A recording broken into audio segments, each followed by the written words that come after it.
Well, howdy YouTube family, it's Bolt CRNA coming to you again with another day's topic. So I'm actually driving to work right now. Today is a vlog. We are doing the much requested vlog of what it is like to be on call with me, what it's like being on call with anesthesia. I actually have my little overhead light on so you can actually see me. It is 7 p.m. and I am almost at the hospital now, and I'm going to come in, we're going to get off report, and I'll pick you up in just a minute. Let's get into it.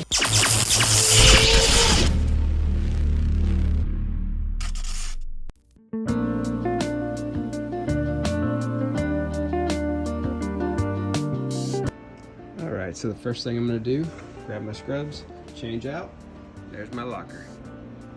Alright, now that I'm changed out, I'm going to go get report from the offgoing person who was doing OB all day. Alright, I got a report from them, got our little call phone, and now I'm heading up to the call room to settle in. Alright, here we are, home sweet home.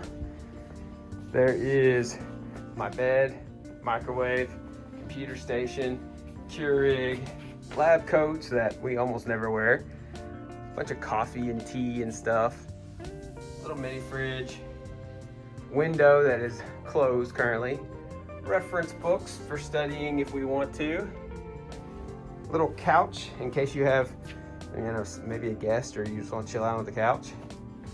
That's it, nothing fancy. So I'm going to set up some of my stuff. Here's my little bag that I carry all my junk in. So first thing I always do when I'm in my call room, I kick my shoes off because I'm not looking to try and drag dirt stuff from all over the hospital, right all over my call room. And I come over to my window here, and during COVID times, it's got to the point where I've got to take all my junk off. So I'll take my hat and my mask and anything else I've loaded up in my pockets I'll lay out here, and that'll be kind of my quick grab thing in the middle of the night. If somebody calls me, I grab it right here. It's all right here waiting on me. Now, one of the most important parts is getting coffee, and I'm gonna do that with this right here. But the funny thing that we have to do here, fill it up with water. This call room does not have a water dispenser. So this is our rigged up way of doing it. I pick up a jug of water, the kind that's supposed to be going in a device that dispenses it, but I just hand pour it into here so I can drink my coffee. You set it back, and you actually have to pick these up from downstairs, which is like 3 floors below us, and I have carried 2 or 3 of these up the stairs myself. Now, another important thing to do is, of course, get the call phone. This phone is handed off from the person off going on day shift. This is your bat phone. This is what they're gonna call all night long. I've already gotten 1 phone call on it. Oh look, you see my reflection. Me holding my cell phone here. So yeah, I've already gotten 1 phone call as soon as I got in, and it was somebody with the wrong number. So that was just something that, fun stuff that happens. You will get phone calls that are not even for you, and you have to try and redirect them to the right place. But yeah, you'll get phone calls on this all night. You never go anywhere without this phone because this is the way that people will reach you for emergencies. And then of course I also have my work cell phone. This is my iPhone given to me through the hospital. And this is different from my personal cell phone. This is one that I keep for work purposes, and they can call me on this phone at any time. I have to keep this on as well. So I've got that phone, I got this phone, got all kinds of phones that can ring me and beep me or whatever.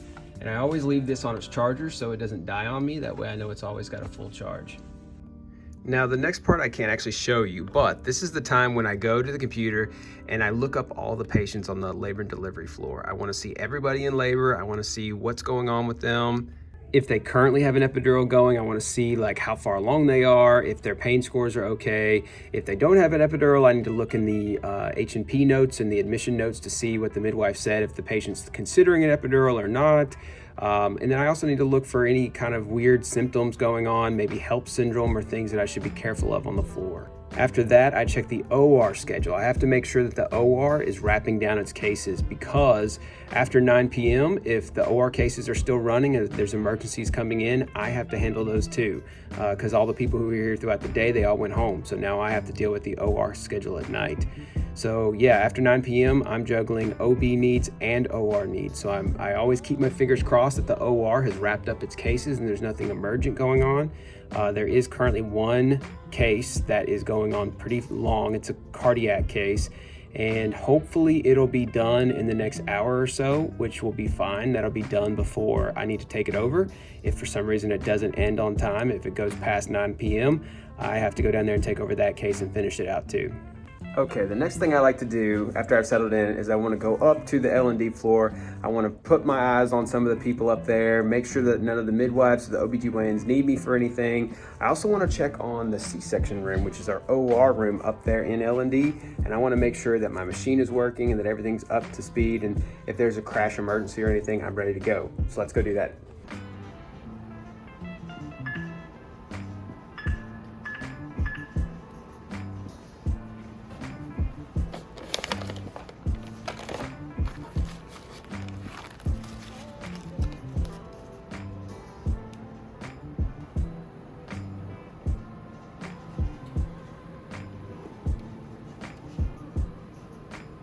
All right, so I just did rounds up there. I spoke to the L&D nurses and the OBGYNs and the midwives, and there's probably gonna be a C-section in about an hour. So that's why it's important to touch base with them up there so you can see what's going on, because they may know something that's coming up that you may not know yet. So this patient already has an epidural, luckily, so I would just dose through that epidural. I wouldn't have to give her a spinal for the C-section. As long as the epidural is working properly, I need to go assess it now. And then also there was another patient who needs an extra bolus because of some pain. And so I'm gonna go up there and do that now. So yeah, the night is rolling on. We'll see what happens next. All right, so I dosed that epidural. Probably are gonna have to do a C-section on her in a little bit. So, because I looked at the schedule and saw that there is a bunch of other laboring moms up there who don't have an epidural, they'll probably want one somewhere in the next couple hours, probably about the time I get into the C-section or after I finish the C-section. So that tells me it is 8:30 right now. I probably need to eat my dinner before I get tied up, because it might be quite a while before we get back down here. Hopefully not, but you never know. I touched base with the OR. Luckily, that OR case did finish. Everything was okay, the patient was stable, and they took him out, and there's nothing in there for now. But of course that can change any time. The ER can have somebody come in and have a fractured hip or something that has to go back right now. So that can always change. But for right now, it's looking okay. Let's eat something. So hear me out. I know this doesn't look like much. Yeah, it doesn't look like much, but it's okay. And I mean, you're on call. You're not supposed to be eating nice food. You're not supposed to be eating happy, celebratory food. This is kind of like depressing, I'm on call kind of food. And that's just how I roll, man.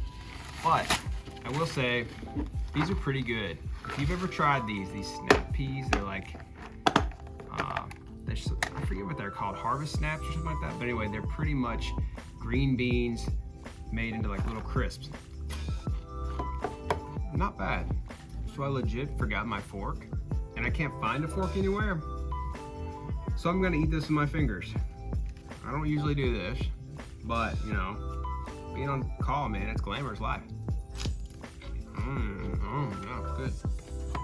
So I just got a phone call from the OBGYN, and it's about another patient on the floor that I haven't actually seen yet who wants an epidural now. So as you can see, things start ramping up. One thing happens, another thing happens, another thing happens. That's kind of how it happens in OB. It snowballs, and you can't really predict stuff. So I need to hurry and get in orders. I need to first assess her. I need to look up her labs. I need to look up any kind of clinical stuff going on with her. If she's got any kind of pregnancy-induced hypertension, I need to look at her platelets. I need to look at her general assessment and do a pre-op assessment on her. Then I need to put in orders for an epidural for her so that the floor, so the L&D nurses can put in a bolus, a fluid bolus. They have to, you know, then get pharmacy to send out the fentanyl and bupivacaine bag mixture for the epidural and all that process.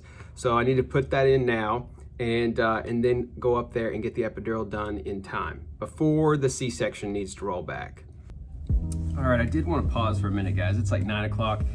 And they're probably gonna call me for that C-section shortly, but I wanted to tell you that I am actually going to another hospital That is why I'm filming this right now, is because I realized this is my last night on call. In fact, my last week working with this group.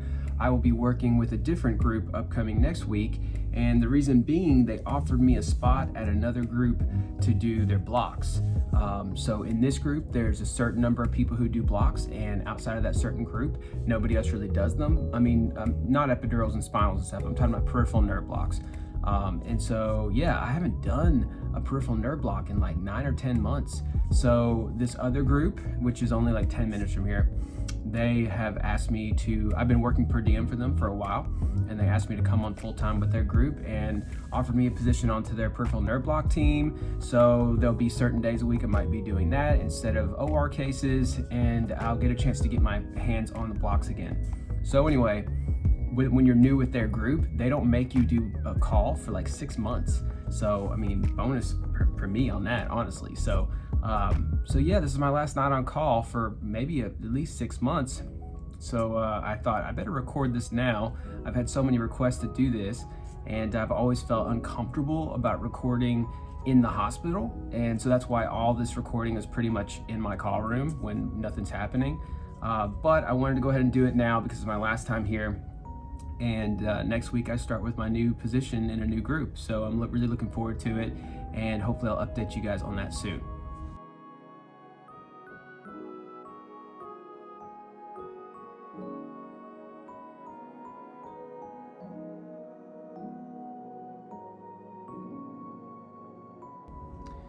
All right, I just got the call, the bolus is in, patient's ready to go. So we're gonna go up there and get her epidural in, and then we're probably gonna do the C-section right after. It makes sense just to roll it on and get it done. So we'll see.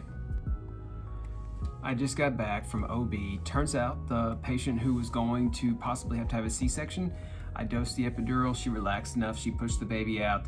We're all good. She's happy, baby's good, no need for a C-section. So perfect. Sometimes your epidural will do more than just a little bit of labor analgesia.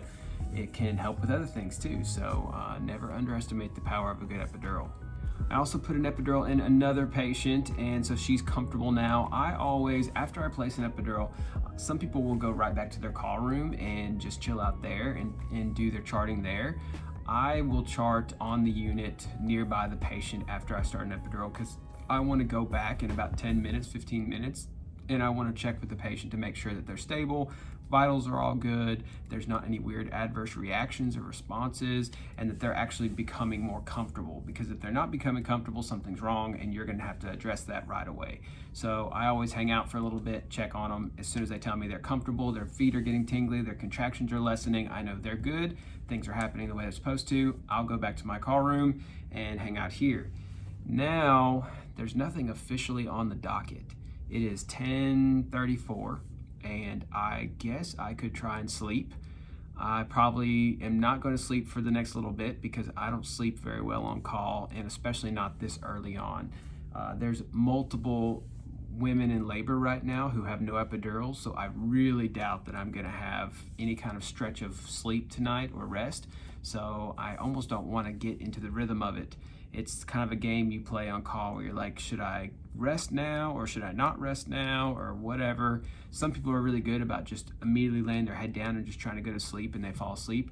I can't do that. I have to really be like relaxed and calm to sleep, and that doesn't usually happen for me on call. So we'll see. We'll keep our fingers crossed. Maybe tonight will be the night. Maybe. All right, so I was just trying to kind of turn the lights down and relax a little bit, try and work myself around to maybe sleeping. It's midnight right now, and the phone went off, as it will do, and there's someone who needs an epidural. So first step, when they call me saying they need an epidural, I go and look the patient up, make sure they're appropriate for an epidural, do a preliminary pre-op assessment on them, getting their lab data, things like that, put in orders so that then they can start implementing the orders on the floor to get the bupivacaine and fentanyl bag for the epidural and to get all their stuff ready. And then they'll call me in probably 20 minutes or so and say, hey, we're ready for you now, the bolus is in. Fluid bolus. In case you guys don't know, most people will give a 500 cc or so bag of saline to a pregnant woman before they place an epidural to kind of boost up their volume status, because sometimes there can be a little hypotension after the epidural is placed. So anyway, I'm gonna do that now. We're gonna go put the epidural up there in a little bit, and then we'll see what happens after that. All right, so it's 1:30 in the morning, and got done with the other epidural. She's doing good. She's comfortable now. Everybody's good. So I actually am getting tired now. My eyes are getting kind of heavy, and I think it's about time for me to try and get some sleep. We will see how long that lasts though, because there's at least a handful of women up there in labor who probably potentially could want an epidural at any time. So we'll see what happens. But yeah, I'm gonna lay down and try and get a little rest at least. Wish me luck.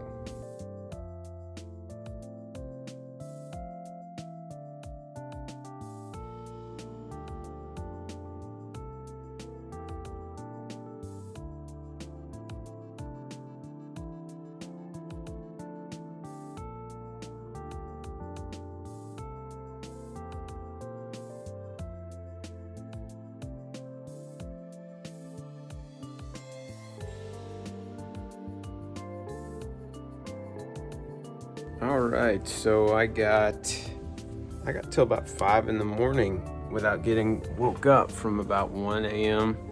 to 5 a.m. So that's pretty actually really good. Not my normal to get 4 hours of not getting a phone call. So I'm gonna say that's successful. I'm gonna put in orders now. It's an epidural. Somebody needs an epidural, so I'm gonna put in the orders for that and get to getting that done. Another epidural down. She's feeling much better now. And the other good part is it is 6:40 or 6:50. So pretty much my day is done. I'm going to prepare to give handoff report to the oncoming anesthesia provider and let him know what's going on, and set up the call room a little bit. We made it, guys. Another successful night on call. No code blues, no emergent surgeries, just 3 solid epidurals, and everybody did good. I always like to see the sun rise in the morning on call.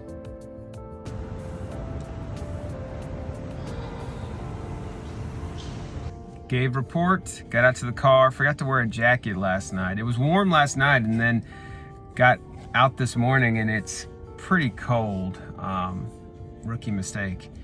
But anyway, I want to hear from you guys. Do you like this kind of lifestyle on call? Do you like this idea of being on call, being up at night, responding to random stuff? Is this something you want to do, or is this something that you're looking forward to maybe avoiding having to do?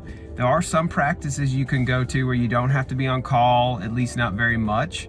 I would say most practices you do have to be on call. You do have to take your share of calls. So, it's something to kind of get used to and just kind of break yourself into over time, but it's not all bad. There's some good aspects to it. I'm gonna go home now and I'm gonna sleep. Make sure and hit that like button, hit that subscribe button, go over to the mentorship and memberships over here. I call it mentorship and membership because that's really what it is. It's a membership to the channel, but it is essentially mentorship. I have behind the scenes videos every month on there. I do live chats exclusive with you guys on there. I give the study guide for people preparing for CRNA school. I'll do mock interviews with you to get you into your ICU job or to get you into your CRNA program. Whatever you need, I kind of do that for you guys over there and connect with you. So head over to the memberships. I'll see you guys over there, and that's Bolt out.